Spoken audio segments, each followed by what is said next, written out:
ராமாபுரத்துல சாரதா பிரசாத் தம்பதிய ஊர்ல இருக்க எல்லாருமே ஆதி தம்பதின்னு சொல்லுவாங்க. ஏன்னா சாரதா அவ்ளோ அழகா அவங்களோட குடும்பத்தை நடத்திக்கிட்டு வந்தாங்க.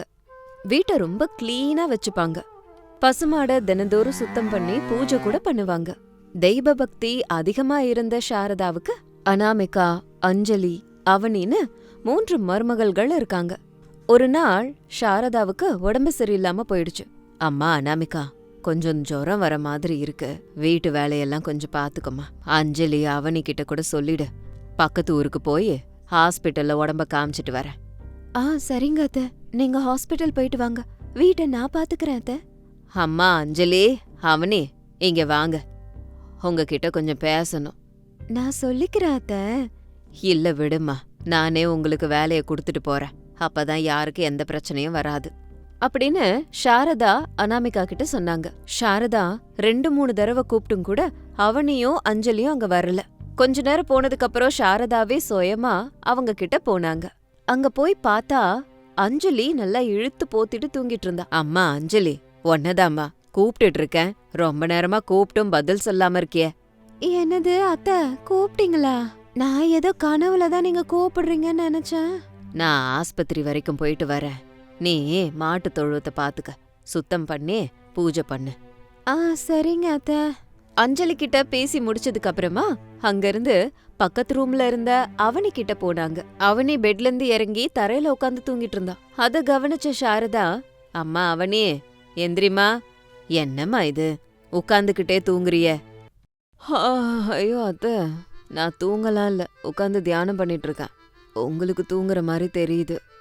சரி விடுங்க, என்ன விஷயமா என்ன தேடி ரூமுக்கு வந்திருக்கீங்க? ஓ, பாயாசம் செய்யணும்னு சொன்னீங்கல்ல, ஒரு நிமிஷம் இப்பவே போய் செஞ்சிடுறேன். என்னது, நான் எப்பமா சொன்னேன்? பாயாசம் சாப்பிட்ற நேரமாமா இது? நீ தூக்க கலக்கத்துல ஏதேதோ பேசிக்கிட்டு இருக்க, கொஞ்சம் எழுந்து முழிச்சு பாரு. அட, நான் ஒன்னும் தூங்கல அத்த, நான் ஒன்னும் ஒலர்லையே. எனக்கு கொஞ்சம் உடம்பு சரியில்லைம்மா, நான் ஹாஸ்பிட்டலுக்கு போயிட்டு வரேன். நீ இன்னைக்கு தோட்டத்து செடிங்களுக்கு தண்ணி ஊத்துமா. சரிங்க அத்த, நீங்க போயிட்டு வாங்க, நான் கொஞ்ச நேரம் போனதுக்கு அப்புறம் செடிக்கெல்லாம் போய் தண்ணி ஊத்துறேன். இப்படி 3 மருமகள்களுக்கும் வேலையை ஒப்படைச்சிட்டு அங்கிருந்து போனாங்க சாரதா. சாரதா வெளியே போனதும் அனாமிகா வீட்டு வேலையெல்லாம் தனியாவே செஞ்சுட்டா. அஞ்சலி அவனி கிட்ட போனா. அவனி நல்லா கொரட்டை விட்டு தூங்கிக்கிட்டு இருந்தா. அத்தை உனக்கு என்ன வேலை சொன்னாங்க? செடிக்கெல்லாம் தண்ணி ஊத்த சொன்னாங்க. பின்ன தண்ணி ஊத்தாம இப்படி கொரட்டை விட்டு தூங்கிக்கிட்டு இருக்க? ஐயோ, கொஞ்சம் திரும்பி பாக்குறியா? வானத்தை பாரு, நல்லா கருகருன்னு மழை வரப்போகுது. மழை வந்து எப்படியும் செடிக்கெல்லாம் அதுவே தண்ணி ஊத்திடும். அதான் நேரத்தை வீண் பண்ணாம தூங்கிக்கிட்டு இருக்கேன். ஆனா நீதான் வந்து என்னை இப்ப எழுப்பி விட்டுட்ட. அப்படியாம்மா, சரி சரி போய் தூங்கு. என் கதை இருக்கட்டும், அத்தை உனக்கு என்ன வேலை சொன்னாங்க? மாட்டு தொழுவத்தை சுத்தம் பண்ண சொன்னாங்க, நான் அந்த வேலையை போய் பார்க்க போறேன். சரிம்மா, நீ போய் தூங்கிக்க, நான் கிளம்புறேன் அப்படின்னு அஞ்சலி அந்த இடத்த விட்டு வெளியில வந்தா. அது மனசுல நினைச்சுக்கிட்டு, என்னால போய் இந்த வேலைய தனியா செய்ய முடியாது. ஆமா, அந்த அவனி சொன்ன மாதிரி இன்னும் கொஞ்ச நேரத்துல மழை வரப்போகுது, அதுவா வந்து இடத்த சுத்தம் பண்ணிடும். மழையில நனைஞ்சு எல்லாம் சுத்தமா தெரியும். புல்லு போட சொன்னாங்களே, சரி சாயந்தரம் எப்படியும் நம்ம மறுபடியும் புல்லு போட்டுதான் ஆகணும். அத்தை வரும்போது புதுசா புல்லு போட்ட மாதிரி அவங்கள ஏமாத்திரலாம் அப்படின்னு சொல்லிட்டு அஞ்சலி கூட நல்லா படுத்து தூங்கிட்டான். அனாமிகா மட்டும் வீட்டு வேலையெல்லாம் முடிச்சிட்டு கிச்சனுக்கு போய் சமைக்க ஆரம்பிச்சான். மத்தியானம் சாரதா வீட்டுக்கு வந்து சேர்ந்தாங்க. வீட்டுக்கு வந்து பார்த்தா மாட்டு தொழுவம் அப்படியே இருந்தது, செடிக்கு தண்ணி ஊத்தல. சாரதா அதை பார்த்து கோவப்பட்டாங்க. 3 மருமகள்களையும் உடனே கோபமா சத்தம் போட்டு கூப்பிட்டாங்க. எல்லாரும் சாரதா முன்னாடி வந்து நின்னாங்க. ஏ அஞ்சலி, அவனி, நான் என்ன சொன்ன, நீங்க என்ன பண்ணிருக்கீங்க? இன்னமும் தூங்கிட்டு தான் இருக்கீங்களா? ஐயோ அத்த, மழை வர போகுதுன்னு. ஆமா அத்த, வானத்தை கொஞ்சம் பாருங்களேன், மேகம் சூழ்ந்திருக்கு அப்படின்னு வானத்தை காமிச்சான். வானம் நல்லா பிரகாசமா இருந்துச்சு. அத பார்த்து ஷாக் ஆனா அவனி. இதுக்கு முன்னாடி மழை வர மாதிரி இருந்தது, வானத்துல மேகம் மூடல, உன் கண்ணுல தூக்கம் மூடினதுனாலதான் அப்படி தோணுது. இந்த மாதிரி நீங்க சோம்பேறியா தயாரானா என்ன அர்த்தம்? ஊரே என்ன பெருமையா பாக்கும், ஆனா நீங்க மட்டும் என் பேச்ச மதிக்கிறதே இல்ல. சாரதா இப்படி சொல்லிக்கிட்டு இருக்கும்போது அப்போ அந்த இடத்துக்கு சாரதாவோட புருஷன் வந்தாரு. சாரதா 3 மருமகள்களையும் கூப்பிட்டு சத்தம் போட்டுக்கிட்டு இருக்கிறத பார்த்தாரு. இங்க பாரு சாரதா, நடந்தது ஏதோ நடந்து போயிடுச்சு, இனிமே நடக்க வேண்டியத பத்தி யோசிப்போம். மருமகள்களை இப்படி திட்டுறதுனால என்ன கிடைக்க போகுது? சரி போங்க, போய் உங்க வேலைய பாருங்க, நானே போய் எல்லா வேலையும் பாக்குறேன். சாரதா கோபமா சொல்லிட்டு அங்கிருந்து போனாங்க. அனாமிகா தன்னோட மாமியார் மாமனாருக்கு சாப்பாடு செஞ்சு கொண்டு வந்து போட்டான். அத்தை, ஹாஸ்பிட்டல்ல என்ன சொன்னாங்க? மருந்து மாத்திரை கொடுத்தாங்களா? கொடுத்தாங்கம்மா, இது குளிர் ஜுரமா, கொஞ்சம் ஜாக்கிரதையா இருக்க சொன்னாங்க. எனக்கு அப்புறம் இந்த குடும்ப கௌரவத்தை நீதான் காப்பாத்த போற. நான் சொல்லாத வேலைய கூட செஞ்சிருக்க, ஆனா அவளுங்க சோம்பேறிகளா இருக்காளுங்க. அம்மா அனாமிகா, நீயாவது அவங்களுக்கு சொல்லலாம்லம்மா. இப்படி சோம்பேறியா இருந்தா எப்படி? அவங்க துணிய கூட அவங்க துவைச்சுக்க மாட்றாங்களே. அப்படியே துவைச்சாலும் சரியா துவைக்கறதில்ல. அந்த அஞ்சலி ஒரு வாரம் முழுக்க ஒரே புடவைய கட்டிட்டு இருக்கா. அவனி பக்கத்திலேயே போக முடியலம்மா. குளிக்கிற ஆளுகளா இல்லையானே தெரியல. அத்த, நான் அவங்களுக்கு சொல்றேன், உங்களுக்கு உடம்பு சரியில்லை, நீங்க ஓய்வெடுங்க. இப்படி அனாமிகா மாமியார் மாமனார் கிட்ட பேசினா. அவங்களும் சரின்னு சொன்னாங்க. மறுநாள் மருமகள்களை கோவிலுக்கு கூட்டிட்டு போறதுக்கு ரெடியானாங்க சாரதா. நம்ம எல்லாரும் சேர்ந்து கோயிலுக்கு போய் எத்தனை நாள் ஆகுது, இன்னைக்கு எல்லாரும் சேர்ந்து போவோம். போய் ரெடி ஆகிட்டு வாங்க. சரிங்க அத்த, உடனே தயாராகி வரோம். நாங்களும் கிளம்பி வரோம் அத்த. அனாமிகா அவளோட ரூமுக்கு போனா. அஞ்சலி அவனி 2 பேரும் அவங்களோட ரூமுக்கு போனாங்க. அவனிக்கு சந்தேகம் வந்துச்சு. பக்கத்துல இருந்த அஞ்சலி கிட்ட சொன்னா, ஏ அஞ்சலி, அந்த கோயிலுக்கு போறதால நமக்கு தான் நஷ்டம். இங்க இருந்து நடந்து போகணும், அதுக்கப்புறம் அங்கிருந்து நடந்து வரணும். பிரசாதம் தர்ற வரைக்கும் வெயிட் பண்ணணும். அது வரைக்கும் சாப்பிடாம உடம்புக்கு என்ன ஆகுறது? இங்கேயே இருந்தோம்னா நிம்மதியா டிவி பார்க்கலாம். அட ஆமா, நீ சொல்றத நான் மறந்தே போயிட்டேன். ஆனா இப்ப என்னத்த சொல்லி வரலன்னு சொல்றது? எனக்கு மயக்கமா வருதுன்னு சொல்றேன், எனக்கு கலப்பா இருக்குன்னு சொல்லிக்கிறேன். இப்படி 2 மருமகள்களும் அவங்க மனசுல நினைச்சத அத்தை கிட்ட வந்து சொன்னாங்க. சாரதாவும் அவங்க சொன்னதை நம்பி வீட்லயே இருங்கன்னுட்டாங்க. சரி, 2 பேரும் வீட்லயே இருந்து வீட்டை பாத்துக்கோங்க, நாங்க போயிட்டு வரோம். சரிங்க அத்த. இப்படி அவனி அஞ்சலி கிட்ட சொல்லிட்டு சாரதா அனாமிகாவை கூப்பிட்டுட்டு கிளம்பி போனாங்க. கோவில்ல அனாமிகா மயங்கி கீழே விழுந்துட்டா. அவளோட நாடிய புடிச்சு பார்த்து சாரதா ரொம்ப சந்தோஷப்பட்டாங்க. நான் பாட்டி ஆக போறேன், அனாமிகா நீ அம்மாவாக போற.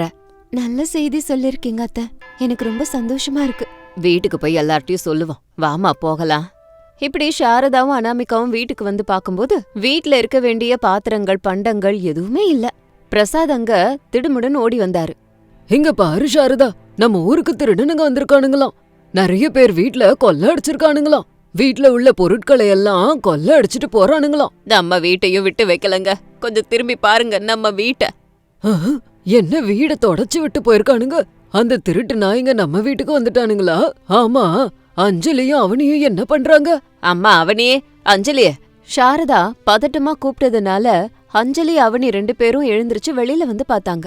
வீட்டை பார்த்தா வீடு காலியா இருந்துச்சு. என்னத்த இது, வீட்டை காலி பண்ணிட்டீங்களா? நம்ம வேற வீட்டுக்கு போறோமா அத்த? வாய மூடுங்க, உங்களை பார்த்தாலே அடிக்கணும் போல இருக்கு. ஆனா அப்படி செய்ய மாட்டேன். பாத்தீங்களா, வீட்டை தொடச்சு எடுத்துட்டு போயிருக்கானுங்க. அவனுங்க திருடிட்டு போற வரைக்கும் என்ன பண்ணீங்க? எத்தனை தடவை சொல்றதோ உங்களுக்கு. உங்க சோம்பேறித்தனத்தால இப்ப பாத்தீங்களா? பாருங்க, நம்ம வீடே காலி. இது சம்பாதிக்க எவ்வளவு நாள் ஆகும்? எல்லாரும் சாரதா மருமகள்கள் புத்திசாலின்னு வாங்க, ஆனா உங்களால எங்க பேரே போயிடும் போல இருக்கு. உங்க அம்மா அப்பா இதான் சொல்லி கொடுத்தாங்களாமா? தூங்கறத தவிர வேற எதுவும் தெரியாதா? நாளைக்கு நாங்க உயிர் ஆபத்துல இருந்தாலும் இப்படிதான் செய்வீங்களோ? அனாமிகா அம்மா ஆக போறான்ற நல்ல செய்தில சந்தோஷமா வந்த. இங்க வந்து பார்த்தா அந்த சந்தோஷம் அப்படியே போச்சு. ஊருக்குள்ள தலை நிமிந்து நடக்க முடியுமா? மன்னிச்சிருங்க அத்த, மன்னிச்சிருங்க.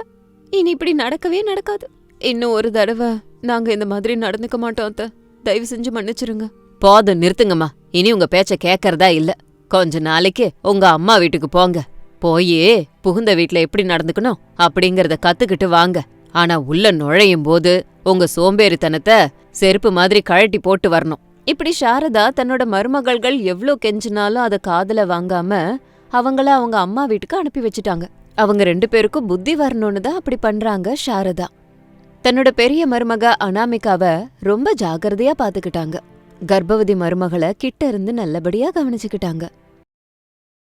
சாரதா பிரசாத் தம்பதிகள் பெரிய பையன் ரமேஷ், சின்ன பையன் அருண், மருமகள்கள் அனாமிகா அஞ்சலியோட சேர்ந்து சந்தோஷமா வாழ்ந்தாங்க. நவ்யா பவ்யா ஹரிஷோட வீடு எப்பவும் கலகலன்னு இருக்கும். சாரதாவோட குணம் கொஞ்சம் முன்கோபி. அது மட்டும் இல்ல, 2 மருமகள்களுக்கு நடுவுலயும் பாகுபாடு பாக்குறது அவங்களுக்கு ரொம்ப பழக்கமான ஒண்ணு. அனாமிகா பெரிய மருமக, சாந்தமா இருப்பா. அஞ்சலி கொஞ்சம் அவசர புத்தி உள்ள பொண்ணு. முக்கியமா சமையல் விஷயத்துல சாரதா 2 பேருக்கும் ரொம்ப பாகுபாடு காட்டுவாங்க. ஒரு நாள் சாயந்தரம் வெளிய வானம் மின்னுச்சு. வீட்ல எல்லாரும் ஹால்ல உட்கார்ந்து இருந்தாங்க. குழந்தைங்க பசிக்குது பசிக்குதுன்னு அடம் பிடிச்சாங்க.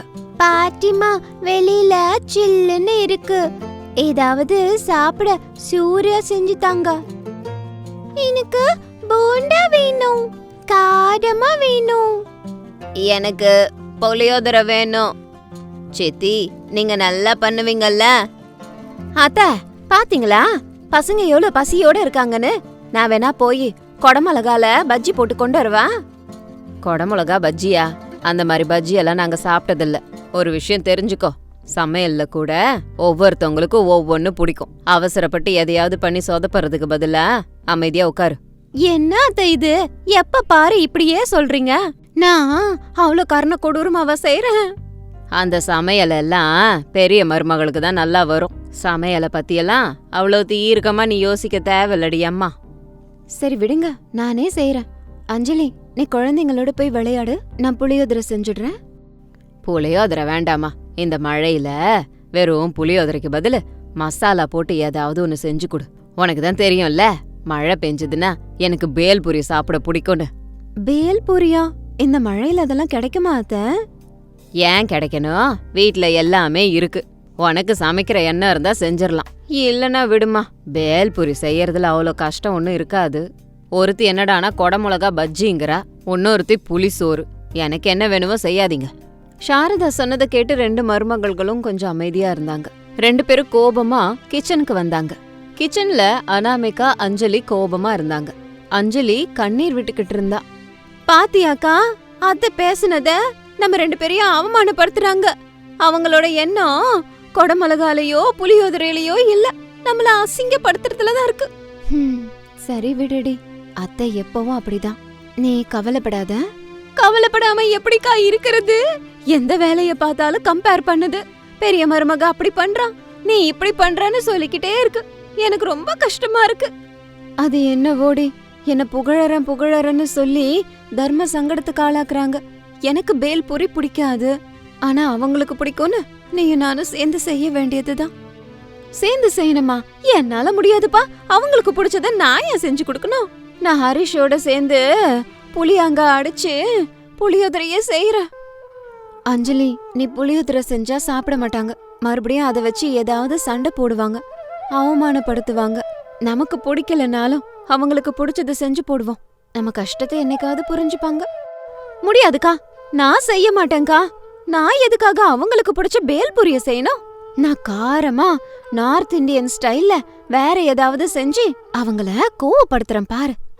அடியே பைத்தியக்காரி, அவங்கள கோவப்படுத்த கூடாது, அவங்க மனச ஜெயிக்கணும். அவங்க நம்மள இப்படி எல்லாம் பண்ணா கூட நம்மள அவங்களுக்கு பிடிக்கும். நம்ம செஞ்சு குடுக்கலன்னா மறுபடியும் சண்டை போடுவாங்க. நம்ம நல்ல மனசோட இருப்போம். அனாமிகாவும் அஞ்சலியும் பேசிக்கிட்டு இருந்தத ரமேஷும் அருணும் கேட்டாங்க. அவங்க 2 பேர் மனசுல என்ன இருக்குங்கிற விஷயத்த அவங்க புரிஞ்சுக்கிட்டாங்க. அருண், அம்மா நடந்துக்கிறது சரியில்லைன்னு தோணுது. மருமகள்களுக்கு நடுவுல இப்படி செய்யறது தப்பு இல்லையா? எனக்கும் அவ கஷ்டம் புரியுதுண்ணா. அம்மா எப்பவும் அண்ணியை தான் புகழறாங்க, அஞ்சலிக்கு கோவம் வர மாதிரி பண்றாங்க. எங்க பார், இந்த பிரச்சனைக்கு தீர்வை அனாமிகாவும் அஞ்சலியுமே தேடட்டும். நம்ம இதுல தலையிட தேவையில்ல. ஆனா அம்மா கிட்ட கொஞ்சம் மரியாதையா பேசணும்னு அஞ்சலி கிட்ட சொல்லு, போதும். சரிண்ணா.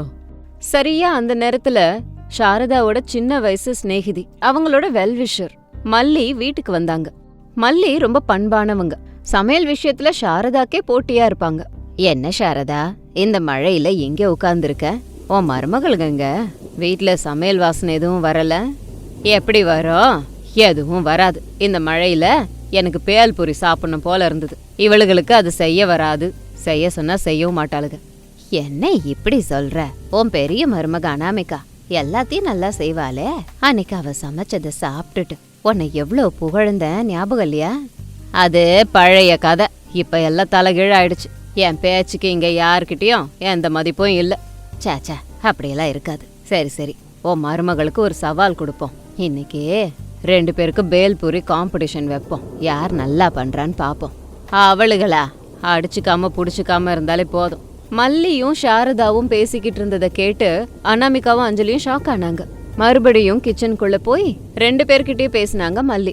அனாமிகா, அஞ்சலி கேளுங்கம்மா, அவங்க சொல்றத காதுல வாங்காதீங்க. 2 பேரும் சேர்ந்து ஒரு நல்ல வேலை பாருங்க. ஒரே விதத்துல 2 பேரும் பேல்பூரிய பண்ணுங்க. அவங்களுக்கு என்ன பிடிக்கும்னு யோசிக்காதீங்க. உங்க 2 பேருக்கும் பிடிச்ச மாதிரி ஒன்ன தயார் பண்ணுங்க. ஆமாக்கா, இந்த சேலஞ்ச நம்ம ஏத்துக்கலாம்க்கா. என்னமோ சரி, ஆனா அத்தைக்காக நம்ம பேல்பூரி செய்யறோம்னா அத அவங்களுக்கு பிடிச்ச மாதிரி இருக்கணும் இல்லையா? தேவையில்லக்கா, அந்த அம்மாவை சந்தோஷப்படுத்த என்னால முடியாது.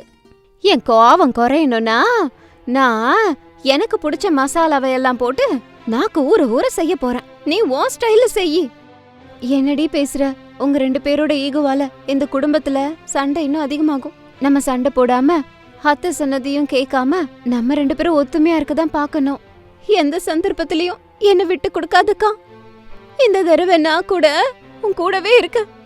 சரிடி, 2 பேரும் சேர்ந்து ஒண்ணு பண்ணலாம். அதான் அந்த பேல்பூரியதான் அப்படின்னு 2 பேரும் சேர்ந்து வேலைய ஆரம்பிச்சாங்க. அனாமிகா அன்னைக்கு தன்னோட அத்தைக்கு பிடிச்ச மாதிரி ட்ரெடிஷ்னலான புளிப்பான தித்திப்பான பேல்பூரி செஞ்சா. அஞ்சலி மட்டும் புதுசா காரமான மசாலாக்களை போட்டு மேல சீஸ் போட்டு ஃபியூஷன் பேல்பூரிய செஞ்சா. ரமேஷ், அருண், குழந்தைங்க எல்லாரும் ஹால்ல உட்காந்து கிச்சனையே ஆவலா பார்த்தாங்க.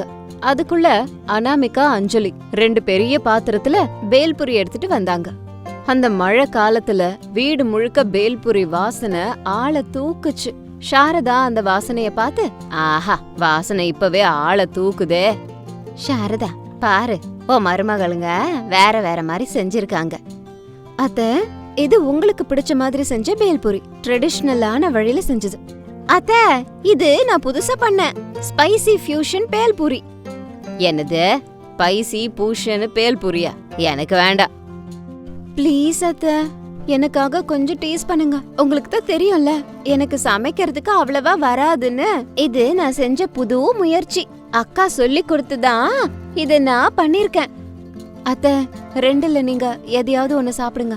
சாரதா கொஞ்ச நேரம் யோசிச்சுட்டு மறுபடியும் அவங்கள பார்த்து, சரி சரி, 2 பேரும் செஞ்சதுக்கு அப்புறம் 2 பேரதையும் சாப்பிடணுமே, 2 பேரும் கொடுங்க, கொஞ்சம் டேஸ்ட் பண்றேன். சாரதா முதல்ல அனாமிகா செஞ்ச ட்ரெடிஷ்னல் பேல்பூரிய சாப்பிட்டாங்க. அட அட, என்ன ருசி, என்ன ருசி. உன் கையில சமைச்சா எப்பவும் இப்படிதாண்டிமா, எனக்கு பிடிச்ச ருசி. அதுக்கப்புறமா சாரதா அஞ்சலி செஞ்ச ஃபியூஷன் பேல்பூரிய சாப்பிட்டாங்க. அஞ்சலி, அனாமிகா 2 பேரும் உத்து பாத்துட்டு இருந்தாங்க. என்னடி இது அஞ்சலி, கொஞ்சம் காரமா இருக்கே, ஆனா ருசி அற்புதமா இருக்கே. புது முயற்சி, நல்லா இருக்கே.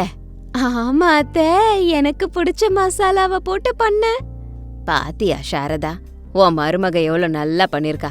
2 பேரும் வேற வேற விதத்துல செஞ்சாலும் உன்னோட பசி ருசி 2யும் போக்குற மாதிரி செஞ்சிருக்காளுங்க.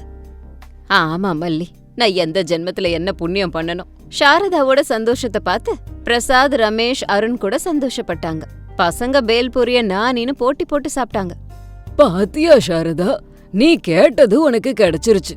அது ஒரு மருமக பண்ணது மட்டும் இல்ல, 2 பேரும் சேர்ந்து பண்ணதுனாலதான் இது உனக்கு நடந்திருக்கு. சாரதா தன்னோட 2 மருமகள்கள் கிட்டயும் வந்தாங்க. அம்மா, என்ன மன்னிச்சிருங்க. இனிமே நானு உங்க 2 பேரையும் எந்த விஷயத்திலயும் குறைச்சி எடப்பட மாட்டேன். 2 பேரும் நீங்க எனக்கு சமம். ஆனா நான் தான் வாய அடக்கி வச்சுக்கணும். அத்த, அதெல்லாம் சொல்ல வேண்டாம், எங்களுக்கு தெரியும் உங்களுக்கு எங்களை பிடிக்கும்னு. அத்த, நீங்க கோபத்துல சொன்னதெல்லாம் நாங்க எடுத்துக்கல. இன்னைக்கு இந்த பேல்பூரியால நம்ம பந்தம் இன்னும் அதிகமாயிருக்கு. மருமகள்கள் ஒன்னா இருந்தா வீட்ல எந்த பிரச்சனையும் வராது அத்த. அனாமிகா, நீ சொன்னது நிஜம். நீங்க 2 பேரும் எனக்கு 2 கண்கள் மாதிரி. இனிமே நான் உங்களுக்குள்ள எந்த பாகுபாடையும் காட்ட மாட்டேன். இது வரைக்கும் பண்ணதுக்கு நீங்க என்ன மன்னிச்சிருங்க. அக்கா, இன்னைக்கு நான் உன் பேச்சு கேட்டதாலதான் அத்தையோட மனச ஜெயிக்க முடிஞ்சது. நம்மளோட ஒத்துமை தான் அத்தை மனச மாத்தி இருக்கு. இன்னையில இருந்து நம்ம வேலை சமையல் வேறையா இருந்தாலும் மனசளவுல ஒத்துமையா இருப்போம். அன்னையில இருந்து சாரதா 2 மருமகள்களையும் சமமா பார்க்க ஆரம்பிச்சாங்க.